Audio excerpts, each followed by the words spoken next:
The sun was just beginning to set over the quiet suburban neighborhood, casting long golden lines across the sidewalk where 7-year-old Mila Miles sat on her scooter, humming to herself. Her braids bounced as she rolled back and forth, waiting for her dad to come home from his shift. And that's when Karen Thompson, the self-appointed ruler of the HOA, spotted her. Karen marched across the lawn like she owned the entire street, chin high, clipboard tucked under her arm, eyes locked on Mila like she was a crime scene. "Hey!" Karen snapped. "You, little girl. Come here." Mila froze. "Yes, ma'am?" Karen glared sharply. "Your hair violates HOA appearance standards. We don't allow unruly styles around here." Mila blinked, confused. "My daddy did my braids this morning. They're neat." Karen scoffed. "I don't care who did them. They don't meet my standards." She stepped forward, and before Mila could even react, Karen reached into her tote bag and pulled out electric clippers. Mila's heart jumped. "No, wait, my daddy!" she cried. But Karen grabbed her by the shoulder and switched the clippers on. "Bezit! Stop moving!" Karen barked. "You people think rules don't apply to you." A thick braid fell to the ground. Mila sobbed, trembling, gripping her scooter handles. Another braid dropped. Then another. Neighbors began to peek out of windows. Some gasped. Some whispered. But nobody dared step in because Karen had a reputation. Loud, aggressive, vindictive. Within less than a minute, Mila's braids were gone. Her tiny shoulders shook as Karen forced the clippers across her head one last time. "There," Karen said proudly. "Much better." "You're welcome." Mila burst into tears. Karen turned away, muttering, "These HOA violations are out of control." But she didn't get far.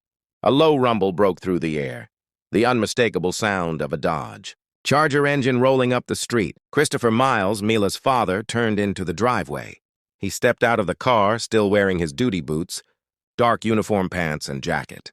Tall, built, calm, but with a storm behind his eyes. "Hey, princess!" he called, until he saw Mila's face. Then he saw her hair. Then he saw Karen standing there with clippers in her hand. His expression changed instantly. He slowly crouched beside his daughter. "Mila, who did this to you?" She pointed at Karen, sobbing. She said my hair was wrong. She cut it off." Chris stood. Every muscle in his jaw tightened, but his voice was almost too calm. "Ma'am," he said, stepping toward Karen, "please tell me you didn't just put your hands on my child." Karen scoffed. "Oh, please." "I corrected a violation. Someone needed to. Her hair was messy, and this neighborhood has standards." Chris inhaled deeply. Dangerous deeply. "Messy," he repeated quietly. "You shave my daughter's head because you think you get to control how she looks?" "I am the HOA," Karen snapped. "I can do whatever I need to keep this place in order."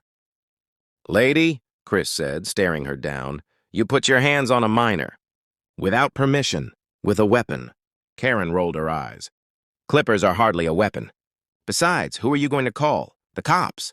They work for me in this neighborhood." Chris slowly reached for his wallet.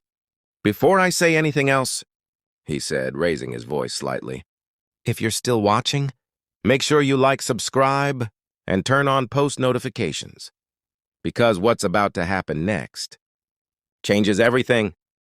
Chris opened his wallet and pulled out a small, heavy badge. Karen's jaw dropped. He wasn't just a dad in uniform pants. He wasn't just a tired worker coming home to see his daughter. He was Commander Christopher Miles, head of internal affairs for the state police. His job? Investigating cops and people like Karen, who think rules don't apply to them. Chris held the badge inches from her face. "You assaulted a child," he said calmly. "You touched her without consent. You used a cutting device on a minor, and you did it while making racially discriminatory comments." Karen stumbled backward. No, wait, I didn't." "You're going to want to quiet down," Chris said. "Every house on this street has doorbell cameras, including mine, and they all saw what you did." Karen's face went white. But I didn't know." "That she was my daughter?" he asked. "Or that I'm the man who handles cases exactly like this?" No, I just thought—" "That's the problem," Chris cut her off. "You thought you could control people? You thought you could put your hands on a little Black girl because you didn't like how she looked. Karen sank to her knees. Please, please don't arrest me, please. Chris pulled out his phone.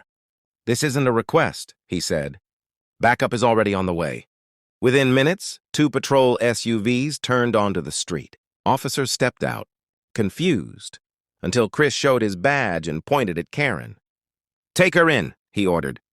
Child endangerment, assault, harassment, and we'll add HOA abuse of power to the report.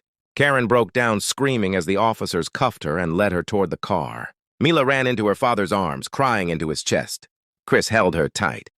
No one, he whispered, touches my daughter, ever. As the police car drove Karen away, neighbors stepped outside, some cheering under their breath, and Chris lifted Mila gently, carrying her inside. We'll get your braids redone tomorrow, he promised softly. Better than ever, Mila sniffed. Really? Chris smiled. Really? Because in this neighborhood, one thing was now crystal clear. They messed with the wrong little girl, and her father made sure they'd never forget it.